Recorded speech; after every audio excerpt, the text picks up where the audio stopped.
Other shows we have for you to enjoy at myclassicradio.net. The Avengers was most certainly not a household name in South Africa prior to the radio series. With no national television service until 1976, the mechanism simply was not present in the country to show television programs to mass audiences. While many other countries reveled in the filmed adventures of John Steed and company, South Africa was not equipped to join in the fun. The series took Britain by storm and made a major impression in the American markets, being that greatest of rarities, a British series given a network transmission slot.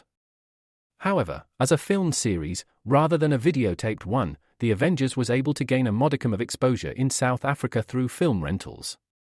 Come and listen at myclassicradio.net. Other shows we have for you to enjoy at myclassicradio.net. The Black Museum was a 1951 radio crime drama program independently produced by Harry Alan Towers and based on real-life cases from the files of Scotland Yard's Black Museum. Ira Marion was the scriptwriter, and music for the series was composed and conducted by Sidney Torch. Although often mistakenly cited as being produced for the BBC, the series was produced and syndicated commercially by Towers throughout the English-speaking world. Come and listen at myclassicradio.net. It's not easy being the one everyone counts on to keep the facility running, no matter the weather or supply chain hiccup. But we get you, Raymond in Buffalo, and Maria in Miami, Jules in Minneapolis, and Stan in Central Indiana, taking control of everything that's under your control. At Grainger, we're here for you with experienced branch staff at over 250 locations so you get the product you're looking for. Call clickgrainger.com or just stop by. Grainger, for the ones who get it done. Your Coca-Cola bottler presents Claudia, based on the famous play and novels by Rose Franken. Brought to you transcribed Monday through Friday by your friendly neighbor who bottles Coca-Cola. Relax, and while you're listening, refresh yourself. Have a Coke. And now, Claudia. Dum, dum, dum, dum. Claudia, shh. What, Mama? Shh, I said. Oh. You know it's not proper to sing in a doctor's waiting room. That is superstition, like an umbrella in the house. It's just manners. Well, there is nobody here to watch my manners. But if you'd rather, I'll just sit around looking depressed. You don't have to go to extremes. Oh, talking about extremes, Mom, I don't see why I had to come to this doctor's at all. You know, Dr. Rowland wants you to have a doctor for the baby all picked out. Think we're going to like Dr. Taft? We are not going to like him. We aren't? Well, then what are we sitting around here waiting to see him for? We are not going to see him. We aren't? Then let's go. Come on. You are going to see him. You are enough. Well, I'd like you to look at him, too. If you like him, that's all that's necessary. I am not going to need a baby doctor for weeks. How can you be so sure? Of course, I guess it is a good thing to shop in advance. Having a nice baby doctor in Bridgeport right near where we live is sort of like having extra cans on the shelf. Exactly. David doesn't like cans. David likes the idea of our getting all settled with Dr. Taft before we go into New York and I become a grandmother. The way you talk about becoming a grandmother always sounds as if you forget I'm going to become a mother in the bargain. I must admit that part of it has always seemed a little remote to me. Oh, I'm glad I started young. Just think at this rate, Mama, you'll be a great grandmother before your hair turns white. It turns white at the very thought. Did you ever stop to think this was really going to happen to us? Yes, I stopped to think of it, I'll admit. When was the first time? When you were about 3 months old. You were lying under a pink satin blanket. I looked at you then and tried to imagine the day I'd be a grandmother. What'd you imagine, Mama? Nobody as nice as David. You didn't look as if you'd have the sense to fall in love with somebody like David. Well, I was only 3 months old. What'd you expect of me? A great deal. I know. Your grandson isn't anything old yet. And I already expect a great deal of him. He has a good father. Is that all? Don't you have a decent word to say about his charming, brilliant, gay, spirited young wife? I don't have to say about her. She says entirely too much about herself. Oh, you're cute. Claudia, shh. I don't see why humming is worse than talking. Take my word for it. Why? Because I'm old enough to be your mother. You don't look it. There's not one decent magazine to read in this whole waiting room. That's not what you pay for. But the dentist is half of what you pay for. Don't you think this waiting room's kind of dull? It's very neat. It's too neat. It hasn't got any oomph. Claudia. Well, does it? Mrs. Norton, Yes? Dr. Taft is ready for you. Coming, Mama? Get along with you. Don't keep Dr. Taft waiting. Follow me, Mrs. Norton. Bye, Mama. If you want to become a Boy Scout, read one of those magazines. It tells you how. Why isn't everything painted white? Looks like the inside of a refrigerator. Go right in, Mrs. Norton. Hello. I'm Mrs. Norton. Oh, yes, Mrs. Norton. Please sit down. I'll be with you in a moment. Oh, yes, thank you. I'm just reading over your case history. My case history? I sound like a problem. Not at all. As soon as you called for an appointment, I telephoned Dr. Rowland. Had him send up a medical on you. My, that was very efficient of you, wasn't it? It's always preferable, when possible, to be informed about the child's background before the child crosses the doctor's threshold. Oh, I like to know my doctor, too, so I quite understand. Now, let me see. The child is expected... The end of this month. Personally, I think it's going to be June 27th. Mothers are notoriously incorrect about birthdays. Oh, I'm pretty good at hunches. Babies are no longer born on hunches, Mrs. Norton. It's all very methodical. Well, I don't know as my son is going to like being a methodical baby. It will not mind, I assure you. Now, you're expecting to have it born in New York? Yes, it's all been arranged for him that way. And you will return to Eastbrook approximately 2 weeks afterward. I wish we could hurry things up so we could get back by the 4th of July.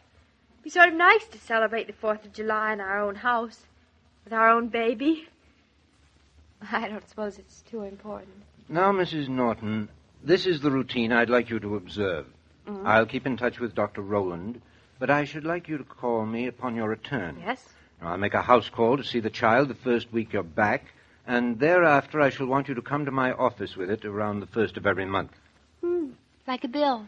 On my first house call, I'll examine the child and decide upon the formula for it. Yes? Then, according to its weight and eating habits, we shall vary its diet. This all sounds too much like a railroad timetable to me. Strict adherence to rules, cautious observance of a child's idiosyncrasies, watchful eye, and punctuality are the greatest insurance toward the growth of a healthy, normal, well-adjusted child. That doesn't leave much to luck or ancestors, does it?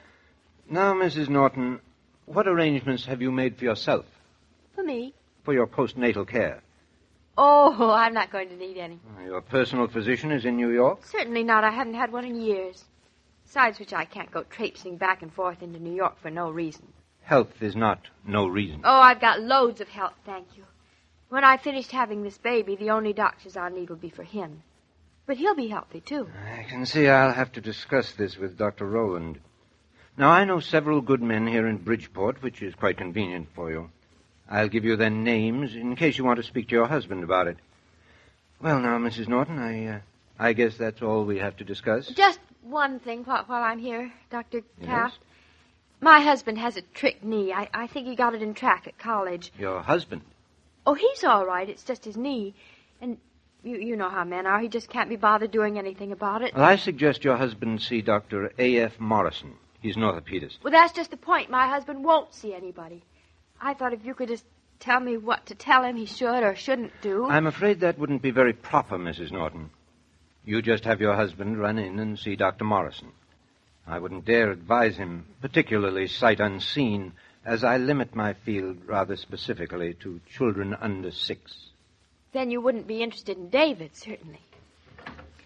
It's been nice meeting you, Mrs. Norton. My regards to Dr. Rowland when you see him. And that's supposed to be pretty soon. Goodbye, Dr. Taft.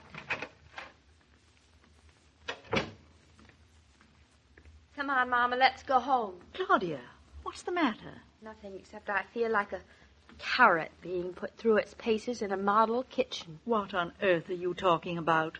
And I'll bet you, Mama, that David won't like being a parsnip. And when tonight he hears that our son is being treated like a mere Brussels sprout, he won't be so happy about that either. David, he was wearing a white coat and spectacles, and he had much less hair than you have, except it grew on the back of his hands. And his desk was enormous, and he didn't have a thing on the top. Just like his hair. And the walls were painted white, the floors were shiny linoleum, and the whole place made me feel as if I were a vegetable in a deep freeze.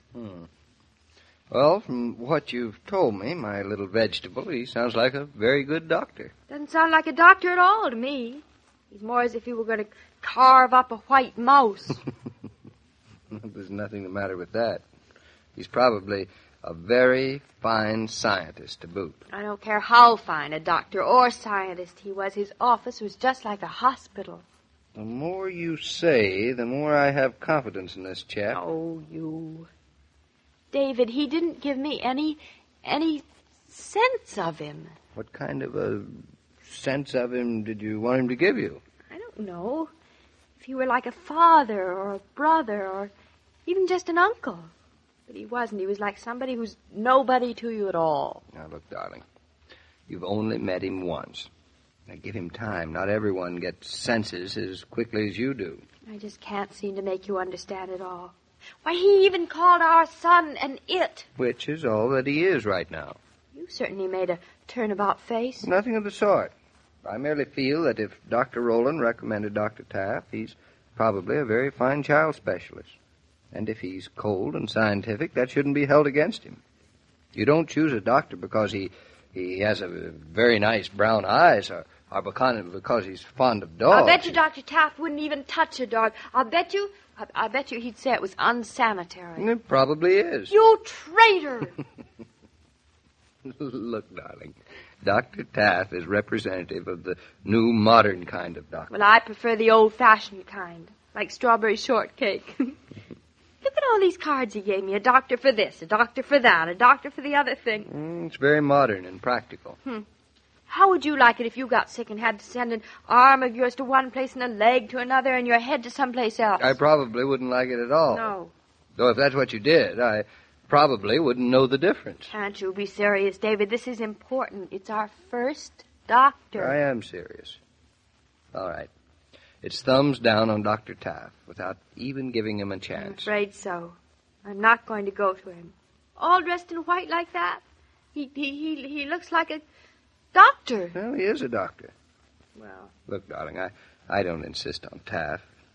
It's important you like and trust the man, whatever the reason.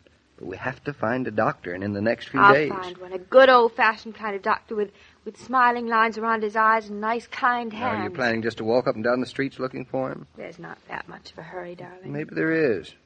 We can't estimate what trouble or misfortune life is going to deal us, but we can be prepared. Don't talk like that. We've got to. I know. I'll find a doctor, darling. Trust me. All right. Now, how's your knee? Fine. How's yours? Beautiful, but that has nothing to do with it. I saw you limping when you came in, so answer my question. How is your knee? Oh, my limp's much better. Dr. Taft said... Did you discuss my knee with Dr. Taft? Just a little. Just a little. Well, anything wrong with discussing... The picture is getting clearer. I was perfectly willing to discuss it more, but he wouldn't. He wouldn't have a thing to do with your knee. Why, you little bargain hunter. David, what are you talking about? So that's why you didn't like Dr. Taft. I told you already why I didn't like him. Yeah, but it was all clinched because he wouldn't give you any free advice about my knee. Rubbish, that has nothing to do with anything. Two What's for the the price matter? of one. If you can't get it for a bargain, you're just not interested. You are impossible. I just can't discuss anything seriously with you anymore. You're always accusing me of All things. right. My little bargain hunter. But you're not fooling me for a moment. I'm not. Isn't it too bad you're not having triplets? Just What? think. You, me, Mama, 3 triplets, and 1 doctor. What a buy.